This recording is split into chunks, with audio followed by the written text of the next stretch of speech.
முன்னணி முன்னணி கதாநாயகிகள் தான் தனக்கு ஜோடியாக நடிக்க வேண்டும் என்ற எண்ணம் அனைத்து ஹீரோக்களுக்கும் உண்டு.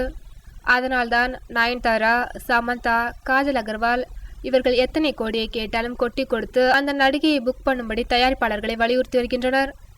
இந்த விஷயத்தில் விதிவிலக்காக இருந்தவர் விஜய் சேதுபதி. காயத்ரி, ஐஸ்வர்யா ராஜேஷ், சஞ்சிதா ஷெட்டி, நந்திதா என இரண்டாம் நிலை கதாநாயகியே தனக்கு போதும் என்ற எண்ணத்தில் இருந்தார்.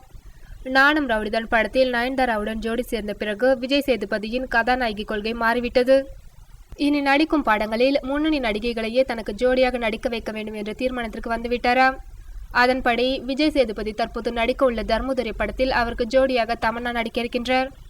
தென்மேற்கு பருவக்காற்று, இடம் பொருள் ஏவல் ஆகிய படங்களை தொடர்ந்து சீனு ராமசாமி இயக்கத்தில் விஜய் சேதுபதி மீண்டும் நடிக்கும் படம் தர்மதுரை.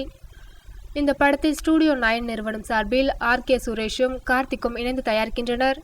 சீனு ராமசாமியுடன் இடம்பொருள் ஏவல் படத்தில் இணைந்த கவிஞர் வைரமுத்து, யுவன் சங்கர் ராஜா கூட்டணி மீண்டும் இப்படத்தில் இணைய உள்ளது குறிப்பிடத்தக்கது.